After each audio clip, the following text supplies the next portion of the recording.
Hi, Karen here from KarenHedler.com. Welcome to this month's Global Stamping Video Hop. We are doing this month's theme on our must-have tools. And I am going to be sharing some hints and tips on the blending brushes. They would have to be one of my absolute favourites in the catalogue. So I'm really excited to share them with you. So let's flick over to the desktop and we will get started.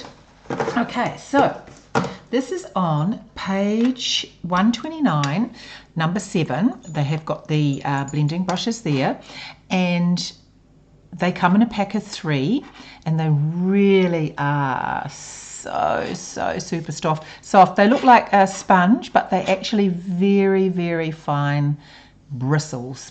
Absolutely gorgeous, so nice, so lovely to use. I just absolutely love them, and I love colouring and creating backgrounds, so it was an absolute perfect tool for me. So I was super excited when I saw these in the catalogue. Right, let me just get a bit of grid paper here because it can be a little bit messy. Now, just a couple of things. When you use your brush, I'm just going to use a little bit of fresh freesia here. So as you can see, I have used them. You can wash them and they will dry and clean up. They will be stained, but I usually just brush them off when I'm finished. And then as you can see, there's nothing left. Even though that is stained, there is nothing left on the brush. So you can use them, but I have got a few, and I do keep the colours for each different colour family. But if you've only got the 3, then you can reuse them. The main thing to remember is when you ink up, so you ink up on your ink pad like so, always tap off on your paper before you come on your grid paper or scrap paper, before you come on to your paper that you're going to be working on, and then just gently, don't push down hard, just come on lovely and gentle in circular motions.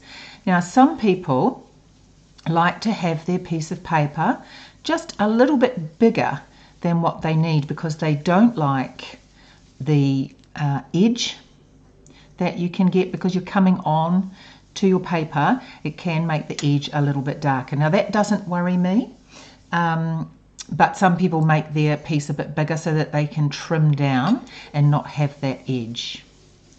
And always if you're going to be blending the colours into one another, always start dark at the beginning and get lighter so that you've got that lighter colour to blend in with the next colour. So if I was going to then do the pale papaya, then I would ink up my brush, tap off, and then you overlap your colours there so that they blend together beautifully. It really does. These brushes do make it so easy to seamlessly blend the colours together. As you can see, you can't see where one starts and the other begins. Absolutely fantastic. So I'm just going to show you a slightly different technique though today. Just slightly different. Something that I quite like doing, and I thought I would share it with you today. I have got a square piece here. Look, I've just put some finger marks on there, but that's all right. There's always 2 sides. I'll just grab a wet one actually and wipe my fingers.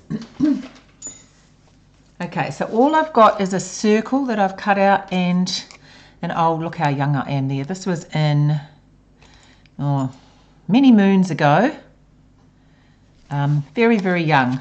It was when I went to university, but as a mature student in my 30s. So that must be 30 years ago. Anyway, I'm putting it to good use. I'm going to be using it as my card. So I'm going to use the edge.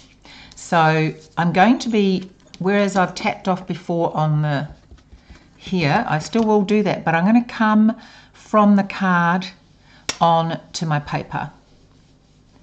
And just gently, I'm going to just create some lines.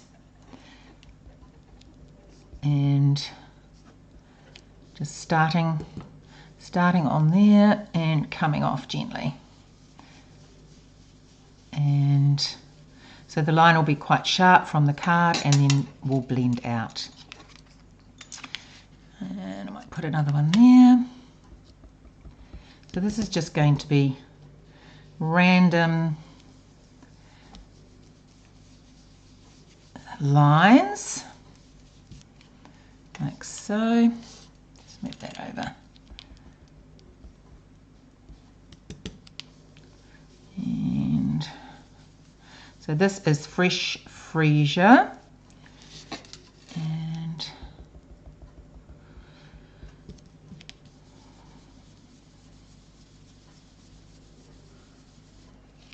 And let's do another one here. And I might come the other way. I'm going to spin that around and do it going the other way. Like so. And so really it is no, as I say, there's no right or wrong. You just have a look and see where you'd like to place the next one. And then you pop another one on. So I'm going to move now to pale papaya.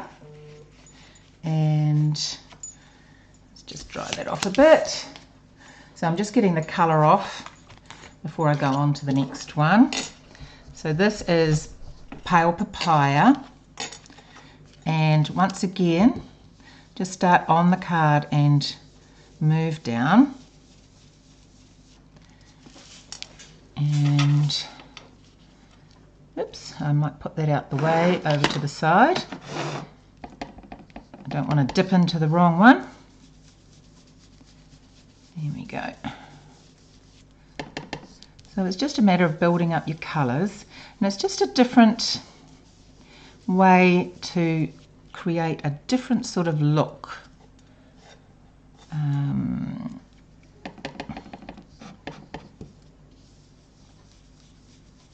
I've got a 4 1/4 by 8 1/2 square card, and this mat is 3 7/8, I think it is. I usually use centimetres all the time until I actually do something square, and I don't know why, but I tend to work in inches when I use squares. So I'm not quite sure where that comes from, because I haven't used inches, etc. since the 60s, whenever it was that we turned to decimal. So I've grown up with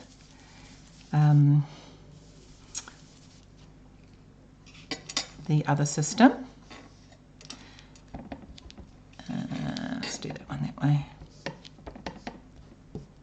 I do notice though with crafting, it tends to be, it does tend to be both. People do tend to, even in New Zealand where we are the decimal, we do use the inches for measuring cards and things like that. So my ruler has both on, which is good for making sure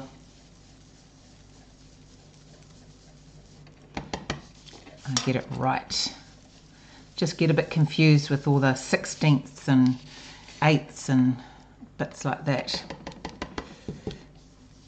So I am making sure that I start, even if I don't always go on there, I don't start directly on the paper. If you go straight from your ink pad to your paper, that is when you can get blobs, which is what you don't want. Do not want a blob. Okay. And oops.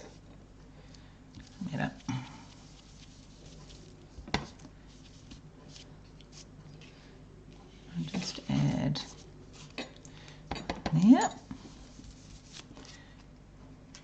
And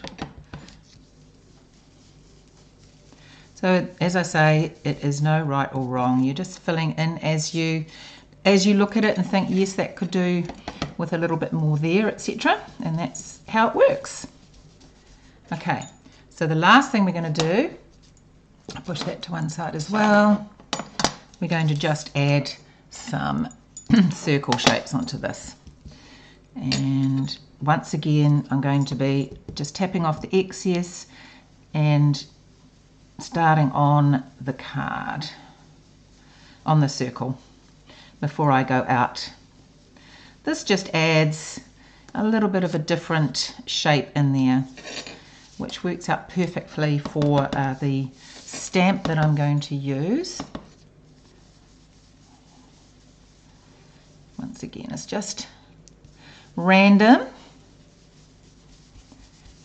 I always laugh though when I say that, because when I watch videos and people say random, I think, well, they doesn't seem to be that random when they do it.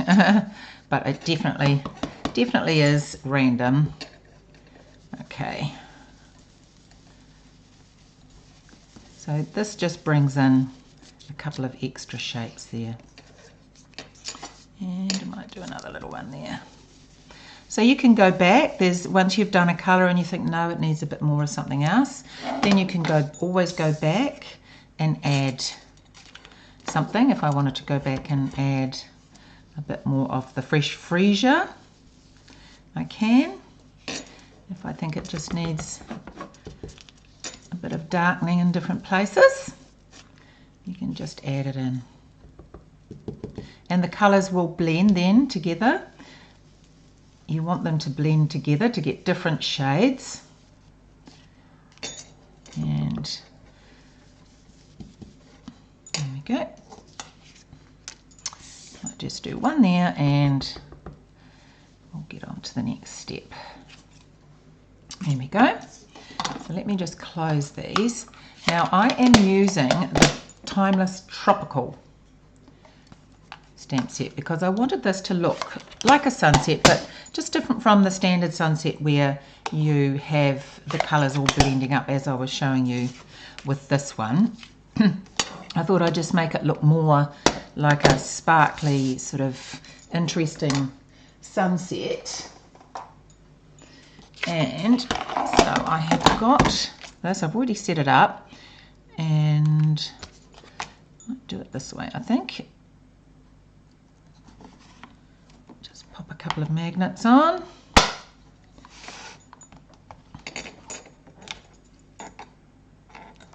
There we go.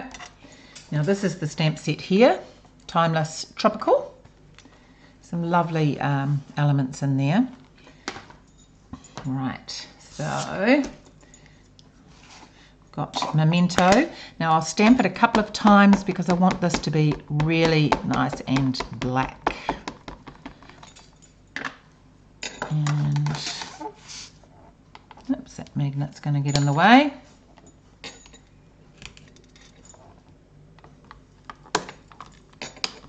And that's the beauty of the Stamparatus, of course. You can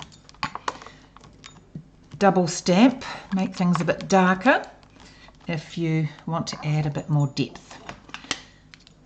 So I'll just ink this up again. I wanted it to be nice and black.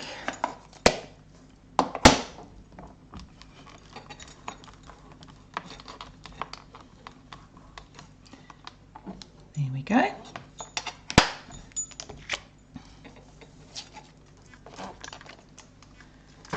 Let's move this away. And I have got a, as I say, a 4 1/4 by, oh, I've got ink on my hands, by 8 1/2 trimmed down. And just going to glue that on. I want to keep it, because it's quite a busy front, I'm just going to keep it quite simple.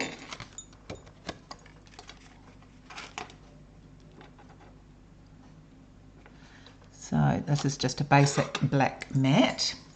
And I'll just pull my chair in, actually, because it seems to be a bit further back.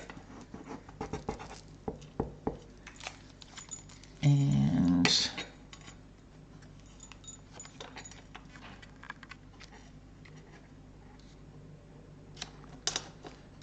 okay, right there. That's right, I've got some gems here to pop on. So I'm just going to pop on a pale papaya, a couple of pale papaya gems. I'm not going to use any ribbon. And I need my little tool. Go. My pick me tool. This would have been my other pick for my must-have tool. I use this. This has got to be such a useful tool. I really do rely on this pick me tool so much. It is amazing. So that is May Your Birthday Be Memorable. Just a slightly different way to use the blending brush, and I would stamp the palm tree inside. Just to show you a couple of other cards that I have made using blending. This is just often when you make a card, if you've got a white background and you just want to add a bit of colour in the background, that's just a soft blend with some balmy blue in behind your feature on your card. So just once again tapping off, coming on and just softly circling around until you get the depth of colour that you want. This also is using a bit of the balmy blue at the top, coming down, getting lighter, and then I have used Granny Apple Green coming up and getting lighter, just to add a bit of illusion of grass and sky. This is the sunset look. It's got the grass and the colours going up to quite a light colour, sort of a sunsetty background. This is using Designer Series paper and starting off dark and coming in light, still keeping the paper in the middle, so giving that illusion of the focal point in the middle. So using the blending brushes with the, like I think this was a dark, can't remember what it is now, but and then a real red, and then I think it was Highland Heather as well. And then this is the other card that I've made, very similar theme to what I just showed you. I thought this was perfect for like an underwater scene. It looks like the water is the light is shining through the water, etc. Well, I thought this would be fantastic for like that sort of sunset with the sun shining through. So I hope you enjoyed that. I hope you are inspired to get the blending brushes and have a go. They really do make blending super fun and super easy. And also make sure you click on the next person's link, which is down in the comments, to see the next videos and all the fantastic tools and ideas that everyone has. Take care.